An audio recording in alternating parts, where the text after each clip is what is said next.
Good evening, everyone, and welcome to the final session of the MJHL Roundtable, session number 6, Coach's Perspective. And I'm just going to say it, we saved the best for last. Winnipeg Jets head coach Paul Maurice and Toronto Maple Leafs head coach Sheldon Keefe. Gentlemen, thank you so much for being here with us on the MJHL Roundtable in this unprecedented time. Coach Maurice, where are you at right now? I'm at the MTS Center. I'm at my office. I got really good internet here. I'm fighting my internet at home a little bit right now, and I didn't want to miss this, so I got to sneak in downtown. Well, we appreciate you using the resources properly. What about you, Coach Keefe?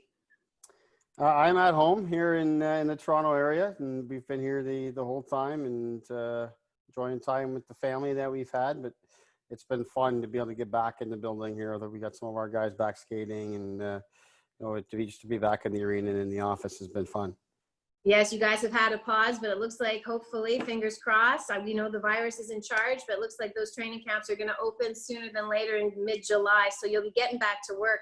I do just want to make mention, everyone, we have 2 incredible coaches here tonight in this session, but there is a chance, even though that this is a free registration, for you to donate. After all, this is all to help the MJHL. It's 11 teams with COVID-19 relief for all the canceled events, including those playoffs, which is the best time of year, but unfortunately we didn't get to see this year due to the pandemic. So anything you can spare, we truly appreciate it as we learn, connect, and educate tonight.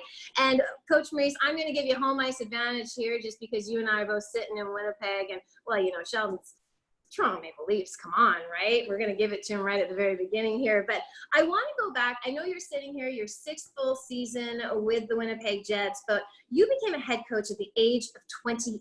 You were the 2nd youngest head coach at that time with the Hartford Whalers. And for the kids at home, that's the Carolina Hurricanes now, because some of them might not know that because it was quite a while ago.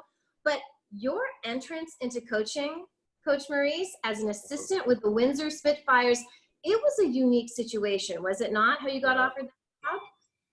Yeah, you know, when it gets to that point when you're given career advice about paths to the NHL, I really can't use my path. I had 2 years as a very young head coach in the Ontario Hockey League, and got offered a job as an assistant coach with the Hartford Whalers. So the people that don't know, Mr. Kermanis was the owner of the junior team, and Jim Rutherford was the general manager of the junior team that I played and started coaching for. And not soon after that, they bought the Hartford Whalers, and the entire group left. And Pete DeBoer and I, who were coaching the Detroit CompuWare Ambassadors / Detroit Junior Red Wings, ended up taking over the program. So we lost in the Memorial Cup final to a pretty good team with now Hall of Famer Jerome McGinley on it, and Darcy Tucker and some really good players. But I got offered to be the assistant coach of the Hartford Whalers at 28, and I wasn't overly excited about going. I knew that I would have. I wasn't ready for it. I mean, I had 2 years of head coach in junior hockey, so I get there, and then early in November they make a coaching change, and it's a long story. I turned that job down 3 times. I mean, I didn't want it. I knew that it was going to be in over my head, but Jim Rutherford. You know, the words that convinced me were, we're not a very good team right now, and you probably won't be a great coach in this league right now, but we'll grow together. And that was kind of what my advantage. And maybe if I was going to throw out advice about coaching at a young age, and I've watched Sheldon's path, and I think we would agree on this idea. The most important thing is the people that you work for in that relationship, and then the faith that you have in them, and in turn, the faith that they have in you. Because in my situation, had anybody else been in my situation, they'd been fired 7 times in the first 3 years. You know, they would not have survived. But I was given that time to help build that team and to learn the job. Like, honest to God, I asked Jimmy for some advice. He said, listen, the first thing you got to learn, man, is which door to walk into, and start from there. And it's true. Think about this. You sit at the front of the bus on the road, and you get off the bus first. I got no idea where I'm going, right? So I got to kind of do this thing, and the cell phones were just coming in, where I got on my phone kind of and walked around the front of the bus, and I let a bunch of guys walk in, and then I went in behind them, so I knew where I was going. So that's my starting point. I got very, very fortunate, and have been my whole career, I spent the big bulk of my time working for a Hall of Fame general manager. And then I come to Winnipeg and I work for another general manager, who's the Stanley Cup champion. So I've been very lucky. The people that I've worked for have understood the game, understood the challenges that our teams have had. And that's why I survived all those years from such an early, inauspicious start. And Sheldon, for your start, you know, Paul just mentioned having faith from people that you work for and having faith in people. And you really, when you went to Pembroke, because I'm not sure everybody knows, but that's where it all got started when you stepped behind the bench. You really kind of had to go there and explain to people why you wanted to be involved with that organization. Yeah, that's right. I mean, that's really certainly where it started for me. I was making that transition from a playing career to trying to figure out what was going to be next for me. And I was fortunate enough that I did invest in a junior hockey team and, you know, a junior A team in Ontario there in Pembroke, which, you know, that's why, you know, the connection to the junior A level for me is deeply rooted. And, you know, I can recognize what the MJHL is going through here right now, this time as a former owner myself at the junior A level. But, you know, in making the decision that I was going to coach, that, you know, I had to, first of all, I had to get people to believe in me, and especially at the junior A level, you rely on so many people to volunteer their time and to give their money to come in and support the team, be it through ticket sales or sponsorship advertising, all those types of things. So really that's where it started for me. And I was very fortunate that people did believe in me, and probably more importantly, really believed in the history and the heritage of the team, and wanted to support me and give me every chance to succeed. And I'm forever grateful for that. So let me get this straight. So owner, GM, and head coach, wearing all three of those hats while you were with the organization, correct? That's right. Yeah, that's right. There weren't a lot of philosophical differences between ownership and the coach. Is that safe to say? My wife would probably say that she many cases was the owner and the general manager, and there was a lot of things we were doing within that organization that didn't involve coaching. Frankly, you're selling advertising, you're operating concession stands, you're selling hot chocolate and coffee, you're doing all the things you can to pay the bills. And it really was a family effort and really a community effort. But when I look at my coaching career, that definitely was a benefit to me, as I was able to make all sorts of mistakes and pick up the pieces along the way. And we were fortunate to have success on the ice as a team. But I learned, probably most importantly for my life and for my career, I just learned about community, the value of community, the value of people. And, you know, that's why those memories in Pembroke will never fade for me. And I just find it interesting because both of you, when you start talking about coaching, one of the first things you mentioned is the mistakes that you made. And Paul, I'll go back to you. When you think, of course. when you think about yourself, especially maybe perhaps in those days when you were just starting out, is there something that still stands out to you that you wish that you could go back and tell yourself, oh man, you know, why did you do that? That was a huge mistake. Oh, we don't have enough time, Leah. That's a really, really good question, because clearly the answer is yes, right? You just on hockey alone, but I would suggest that the benefits of that far outweigh the negatives. One, because I survived, but I had a very clear understanding that I had no idea what I was doing, and what that did is it made me become a student of the game, and I watched everything I could. And that wasn't easy to do back then, because not all the games were broadcast. You were getting the Jumbotron feed on VHS tapes after the game, and if they had a really cool mascot, you never saw a face-off, right? And that was true for a long time. There were no video coaches, so you were on your own, and that turned out to be a great thing for me. So systems, you know, were things that people weren't even really talking about systems in the game, and it forced you to learn, I think. But here's what I've also thought as interesting is sometimes a lack of experience can be a great thing, because all you have to hang on then is your conviction and what you believe. And maybe you don't have a whole lot of experience, but you don't have a whole lot of, at times, variation. So if you haven't seen something 15 times, you've got to make a decision on the one time you've seen it and trust your gut and go. There are times when experience is a great thing, and there are times where it's confusing, right? You've seen things go 15 different ways. Each situation's a little bit different. So I think that there's a value to inexperience as well. And what that taught me, with a lot of sleepless nights and a lot of agonizing over the decision. I mean, the first time I sat a guy out, pulled a guy off the fourth line because his play wasn't any good. I mean, there was no sleeping in our house for a couple of days. Like, I could feel that one coming. There was a lot of anxiety that went with those decisions.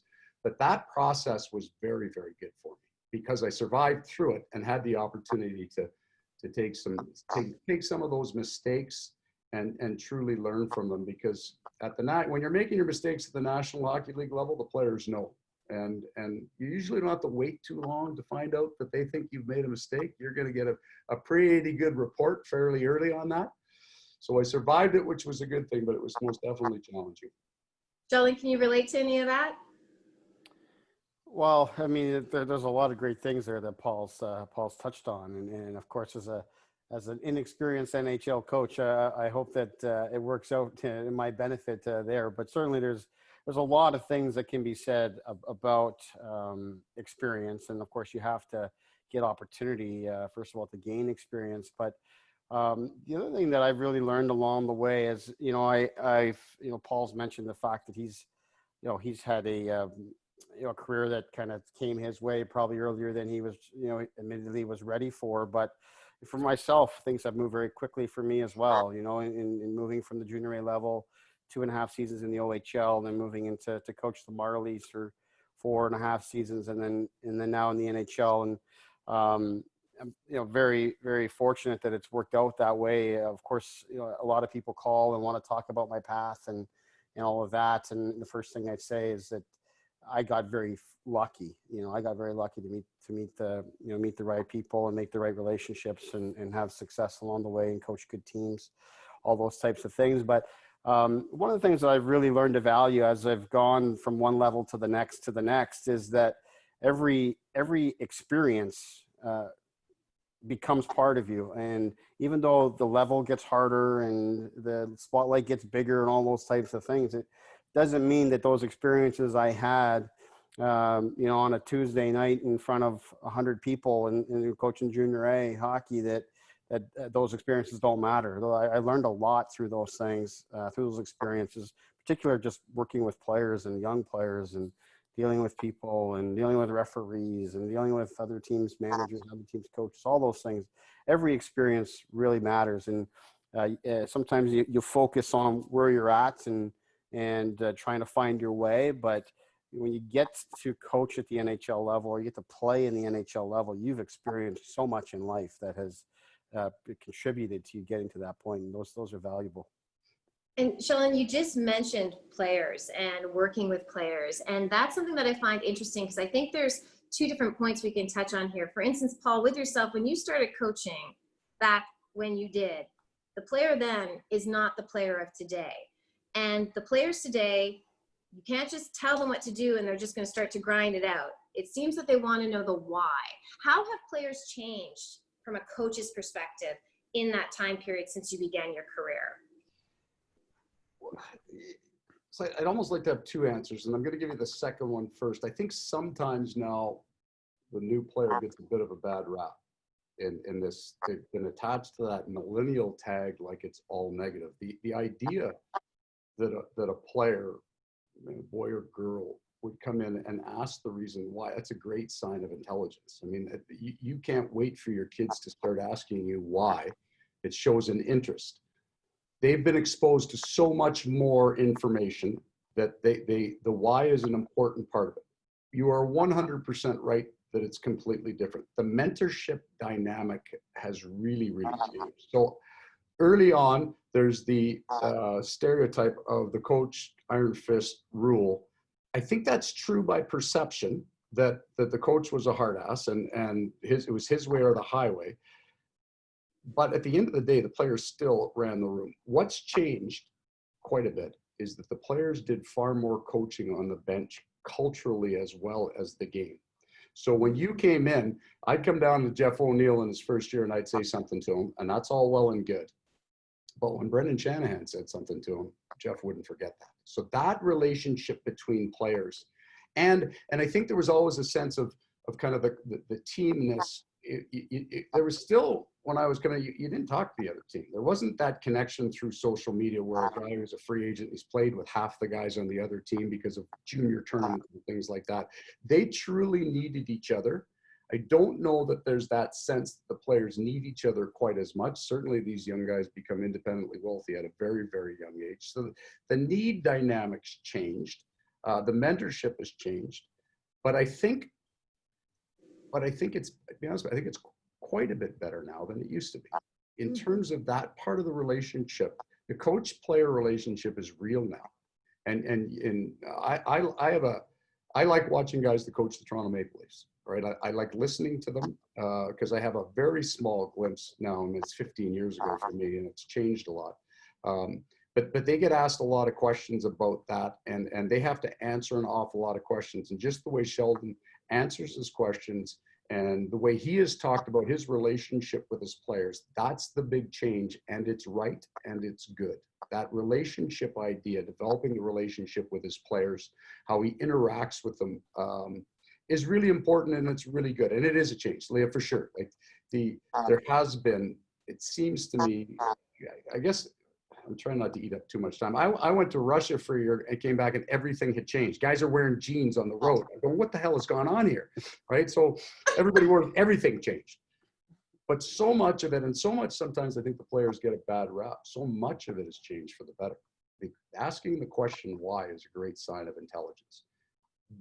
Listening to what the answer might be is also a place that I think we can develop, and that having the answer is important as well at times. And Sheldon, Paul just mentioned your relationship with your players, and I know just through reading about you, you've done a lot when it comes to psychology, and you've really taken a look at that. So how would you describe how you relate to your players? Well, I think, Paul's talked a lot there about just the players ask a lot more questions now. It wasn't really that long ago that I was a player myself. And I think, as a player, you always had those questions. You maybe weren't as willing to ask them. You just more kind of stayed in your lane, especially as a young player. But now players, to Paul's point, they are informed. They have a lot to offer. They watch a ton of hockey. I mean, hockey is so available to them now.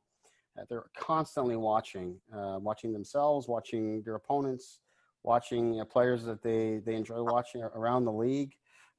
They know players at all different levels. They know so many things. And I think there's a lot to be learned from speaking to them, first and foremost. I think that they make me a better coach. They see and feel things on the ice that I can't quite grasp from the bench or from the video that may give me more insight to why they're making the decisions that they are and what they're seeing. And it's important for me to have those insights, but also I think it's really important that the players just know that I'm in it with them, and we're going to grow together. We're going to find solutions together, and most importantly, I'm just going to empower them, to go out there and be themselves and do what's gotten them to the NHL, and then we're going to work together to continue to try to get better every single day. And that partnership, I think, is really important, something that's grown to be very, very important to me as I've evolved as a coach and really learned more about, how I can best get our players to thrive. And Sheldon, when you talk about getting better, you look at these players nowadays and they're coming in as teenagers. You both have elite talent on your team that is still in their teenage years or just getting to that 20-year-old level. And I'm just wondering, and I mean no disrespect by this, but as a coach, can you teach them things? Like, when it comes to the skill and still, is that your job anymore? Or has coaching changed in a way that that's not the job anymore and you're dealing with other intangibles? That's for Sheldon, I think. Yeah, lay that one right on the big man, yeah. Paul's seen a lot more players and been around a lot longer than me, but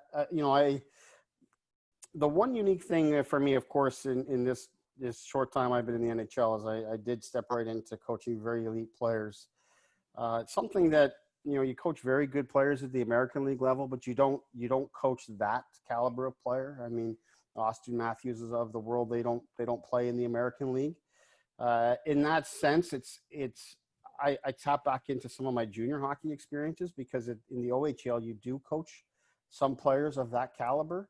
You know, the really high first round draft picks, the surefire NHLers that are going to skip the American League. You do coach some of those guys. So I had some experience in dealing with that level of talent. It's different at the NHL level. Of course, there's a lot more happening for that player. There's, you know, Paul's already talked about the fact they're all independently wealthy already, and they have a lot of spotlight on them and a lot of fame, all those things. So all of that is there. But one of the things that I really learned very quickly, because I wasn't quite sure how that was going to be, coaching that player in the NHL, life or NHL landscape, in particular in a city like Toronto. But what I quickly learned is that once you really get down to it, you know, the player comes in and they change into they get into their shorts and t-shirt and they're walking around the locker room and they're in a meeting or they come and sit in your office. It's really the same player. It's just a hockey player, and they want information. They want to know that you know what you're talking about. They want to know that you're prepared and that you can help them. And they also want to know that you care and that you value, you know, what they're going through and what they might have to offer to the situation. And then you look to make a plan and be informed and be decisive as a coach, but know that you've involved them in what you're doing. And that's what I really value. But it's been really fun, and we've had a lot of engagement from our elite players, and that's really made it cool for me. And that's continued through this pause that we've been going through here now. It's been very important that we have open communication with our players and how they're feeling, how they're doing, how they're taking care of their bodies. You know, at times when they couldn't access the gym, and then now they're back on the ice, a lot of them, and they're looking for insights on things that they can do on the ice. And that's a really, really exciting and important part of the job, and one that I most enjoy. Paul? Hey, there is these kids, these young players now have come into the game at such an unusual time. So I remember an article that I read when Pat Burns was almost defending himself, but he was trying to explain why Joe Thornton was playing on the fourth line and only getting 5 or 6 minutes a night. And he's going, listen, he's not ready physically. And think about Joe Thornton, the size of the man.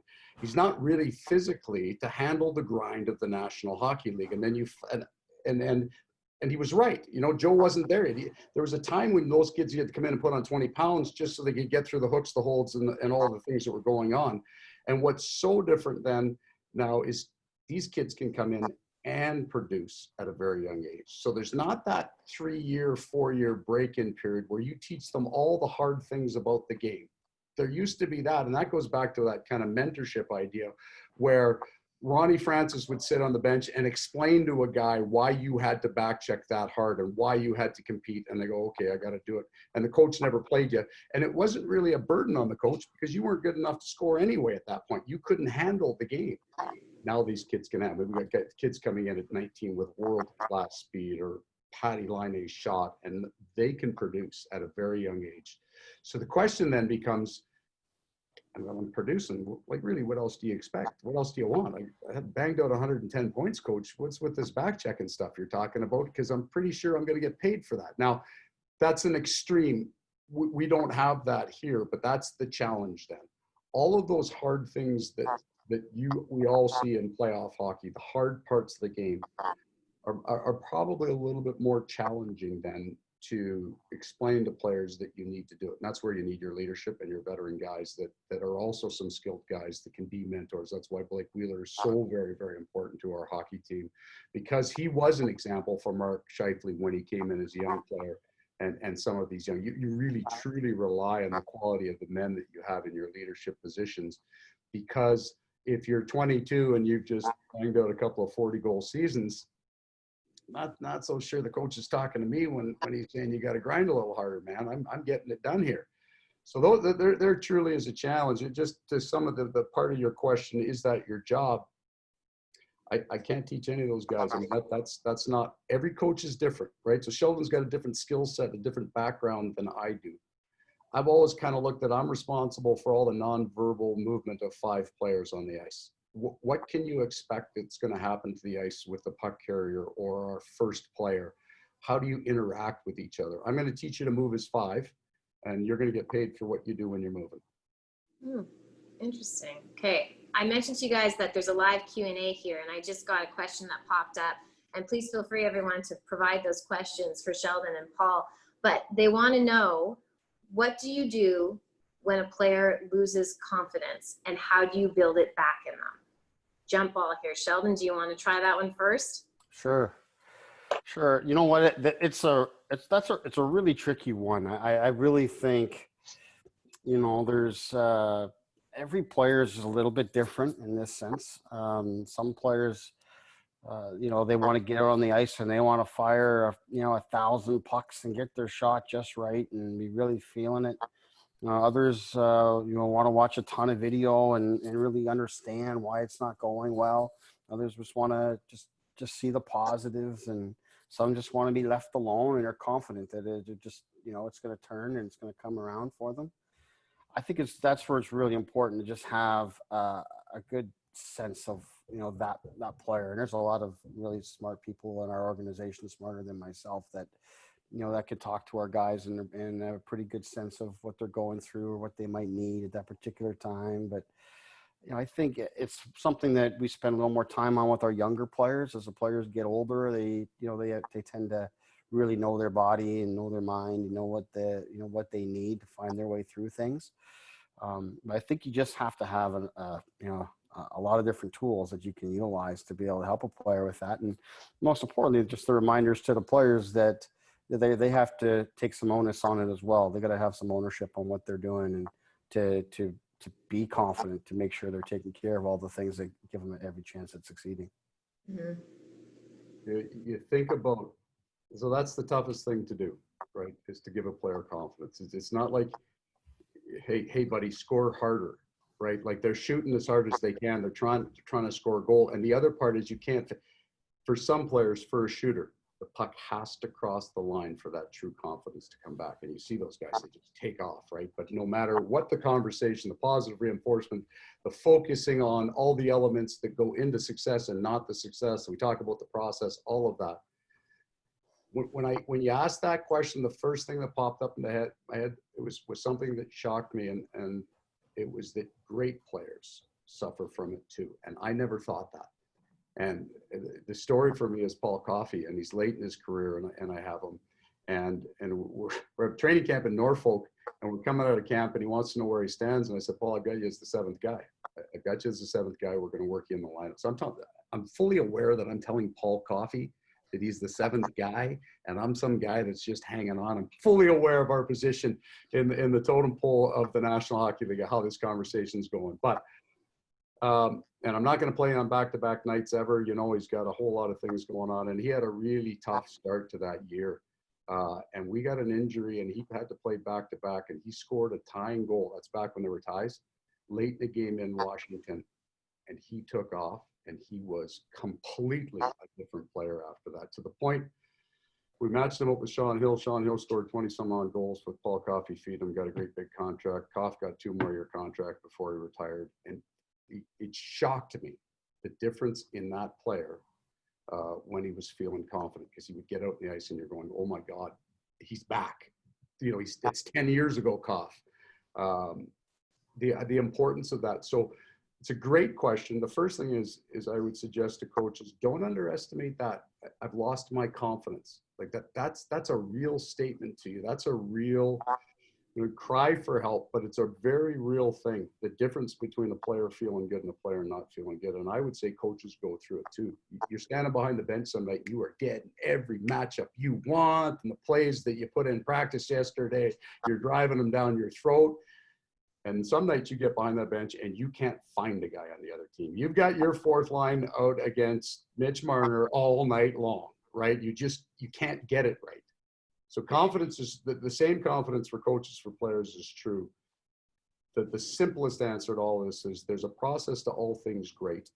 And that when we have true faith in that process, let's just go back to where we started and have confidence in that process. Let's start with confidence in the process. You're a great player. Do these things, and it's going to get better. I have another question, and I appreciate this one, because just as a broadcaster, I've noticed in my time recently that morning skates seem to be disappearing. Practices are shorter than they used to be. They're ran differently. And we have a question here just about practice. And do you both believe that it's necessary to practice every day when you're not playing? Well, one of my experience that's really changed this is I moved to the Western Conference. We get off the airplane at 2 o'clock in the morning all the time. So no, and recovery now is the new, it's not so new. The professional teams have been on this for the last 2 or 3. Now we're measuring load on players, load on drills. What's the cost of that drill in practice? No, I don't. As a matter of fact, our challenge is finding rest. It's not finding practice time. I mean, we both have, very different. You look at Toronto's schedule and the number of back-to-backs they play because they need to be playing at home on Saturday night an awful lot, the number of times they're playing on a Friday night. It's a real challenge. I do not believe that you need to practice. I think you have to practice intently with a purpose for a short duration. We like to keep it as high a pace, as game-like as we possibly can. But I can't remember the last time I took a hockey team out and gave them a punishment skate. When it used to be, not even, you skated your team once a week minimum hard. And if you didn't, you were soft. And now I can't remember the last time I went out and pushed a team that hard for something they did the night before. You just don't recover from it. And Sheldon, how do you look at practices? Because I know when you first started coaching in Toronto, I think one of the first practices you had music on, and that made like a big social media wave because there was music playing as some of the guys were skating around. Yeah, that's something we started doing with the Marlies. I mean, just being in Toronto, they make a bigger deal out of some things than they should. I think it's something I think that happens more often than you'd think throughout the league. But I think, to Paul's point, first of all, that one of the real eye openers for me, even though I was prepared for it, because there isn't an NHL coach that you talk to or NHL player that wouldn't tell you that the greatest challenge in coaching the NHL is the schedule and managing that. Thought I was prepared for it, but when you're in it, it becomes that much more challenging. Particularly, for my case, you come in, you take over mid-season. There's so many things that you want to do, and you want to skate all the time, and you want to practice, and you want to just try to make some changes. But I can't even tell you how many times we had a practice scheduled, and then the game ends, and then right away we're talking as a staff, can we really practice tomorrow? Because you're on the bench and you're seeing it, how much the players just put out onto the ice. How tired they are. The cumulative effect of the week and the schedule. It's a real challenge. And when we do get opportunities to practice, I think it's important to try to keep things fun and loose. And because I do know that it's mentally tough for them some days to come in and put their gear on and go out and practice when what they've been through has been difficult. And so I just think there's a lot of benefits to it. There's not many things in life that I don't think are enhanced by the presence of music. So we try to get that going as much as we can. I think it's becoming more and more prevalent in various sports. I think hockey's probably the furthest behind. But, any time we can do something like that to mix it up, we're going to try it.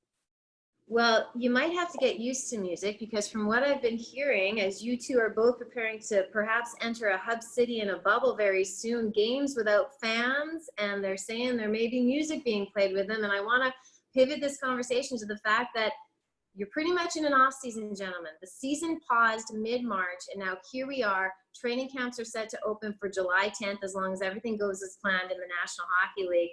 And I'm just wondering, as coaches, how you are preparing for something that's so unprecedented, because it has been an off season. You're going to go into a training camp, but you're getting players ready not for game number 1 of 82, but to jump into qualifying series. So, Paul, just how have you been starting to generate and get ready for what is just going to be something which is a new experience, even for yourself after all these years in coaching? Yeah, so the first thing to do is get on the phone with people that I think are pretty smart. Started with a fair number. I've worked with a bunch of strength coaches and just asked them a question: how would you do it? Here's the layout. We've got a really varying spectrum of of what players have been able to do. Some guys really never got off the rink. Some guys had, were shut down in certain areas where they couldn't get to the rink. So we've got a big gap there in what we know. And then we're also going to take a hockey team who've been off for 3 months, throw them into a camp, which is going to be different than any other training camp, right? We're 2 weeks of practice, like Christmas for coaches, but 3 weeks is insanity. And then, by the way, we're going to play a little playoff hockey on game 1. Yeah. So that unknown is still for us. We're pretty set in how we're going to approach this. We are looking, as most of the guys that I've talked, a build model. But where we are day one is the first step, and we want to be somewhere else. 21 steps later, we've got to build to that. We are going to pay really close attention to all of the overuse injuries that you can pull a guy for 2 or 3 days in camp and not worry about it. We've got 82 games, man. We can keep him fresh. Now you get behind a guy in camp now, and that may be his season, right? So you've got to be real careful with it. We got to touch the puck. We got to get up and down the ice as fast as we can. We all have. And Sheldon, this is like almost his first training camp, right? So there's a bunch of stuff he's going to want to do that kind of wrinkles. And you can kind of take all that pre-scout video that the Calgary Flames has on us and we have on the Calgary Flames and say, yeah, but there's going to be something different, right? You never pre-scout a team for a month before you go to play them. So we're all going to be particularly prepared for what we think we know. And then we're going to have to adjust real hard on the fly for all the wrinkles people are putting in. How's it going to go in Toronto, Sheldon? Well, yeah, I think Paul touched on a lot of really good and important things there. The overuse and managing the players is going to be the biggest one, and it's a major unknown here. It's unprecedented, of course, and it's so different the mindset of operating a training camp.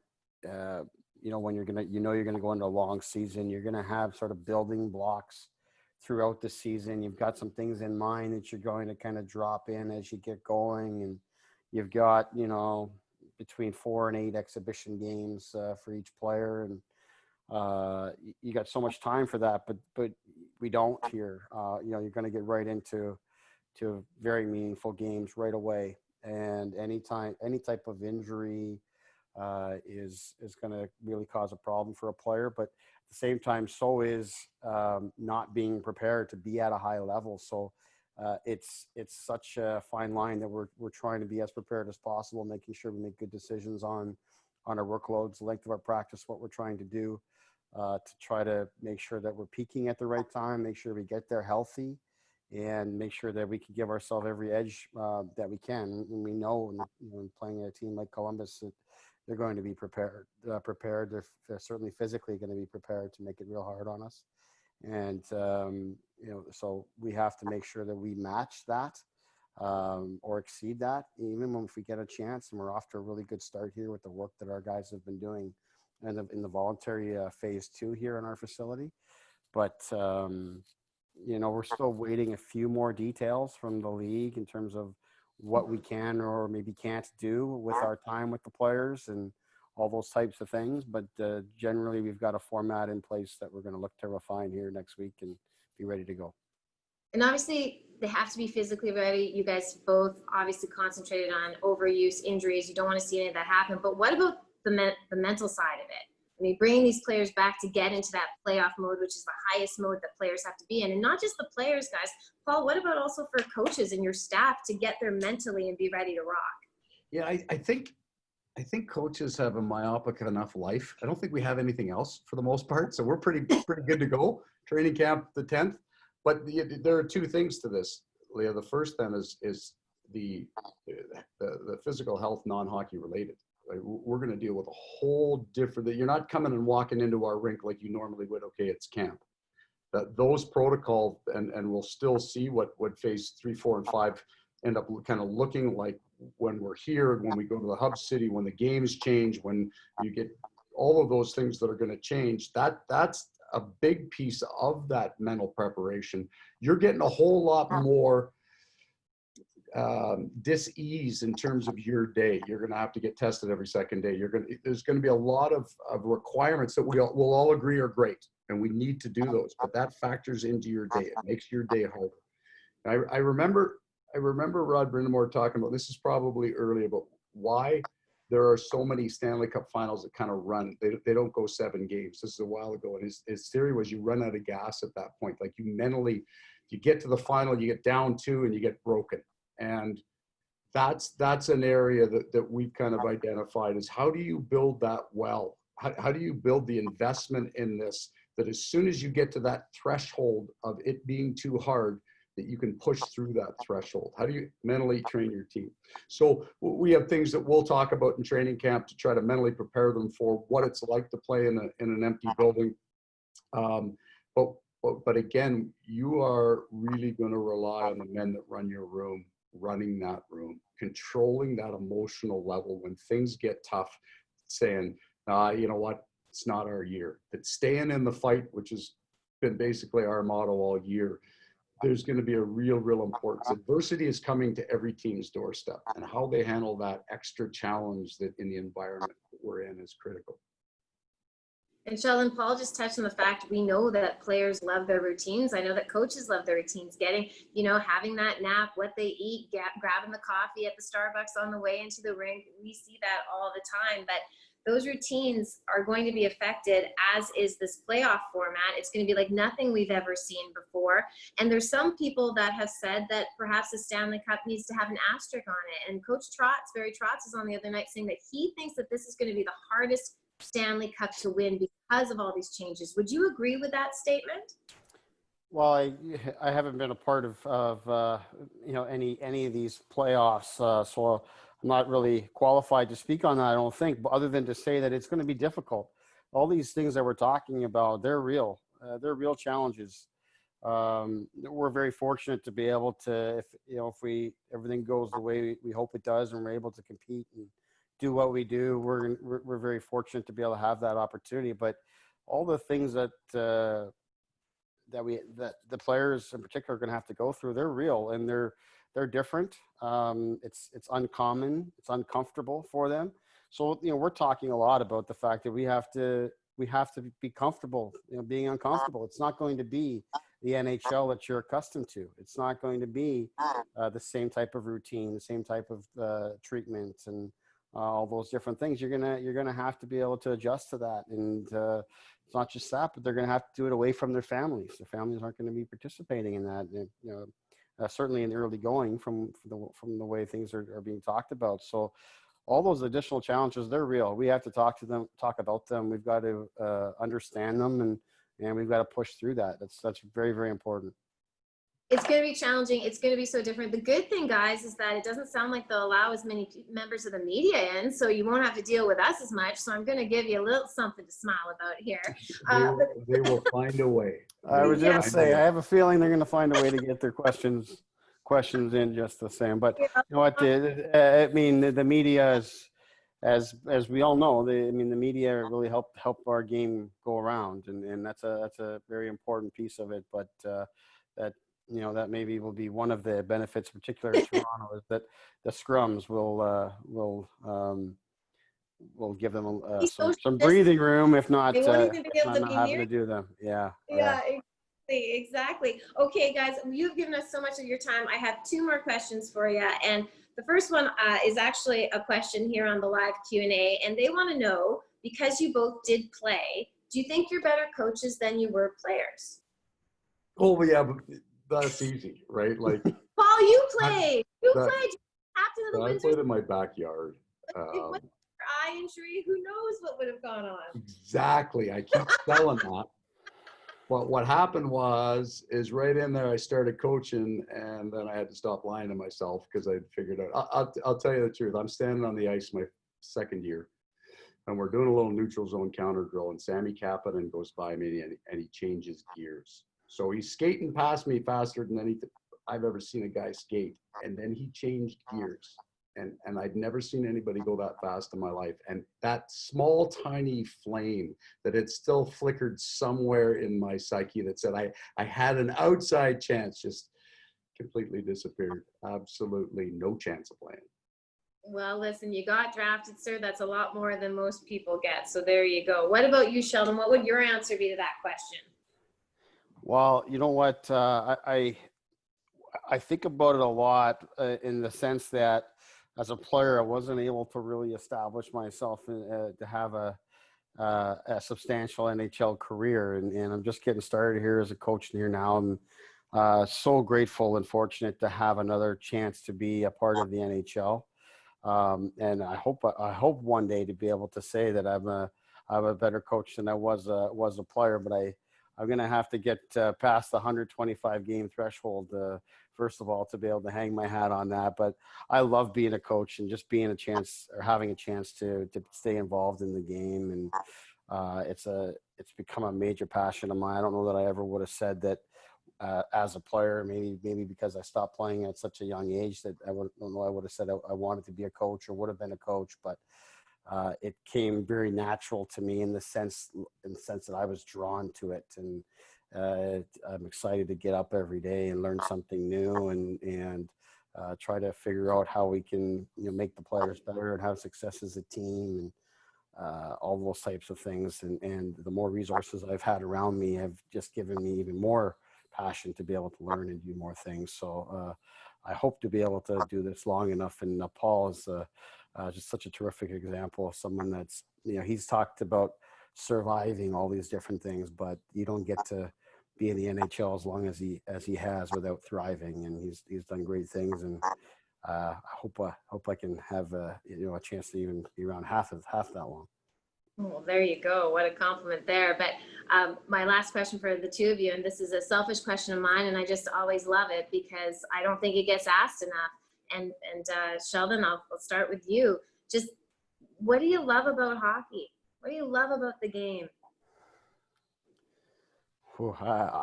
I love competing. First of all, I'm a competitor naturally, and I played the way, as I look back at how I played, and there were times I was able to score and do all those types of things, but I think I was a competitor, and that's what gave me a chance, any chance whatsoever, to play at a high level. So I think that fire remains.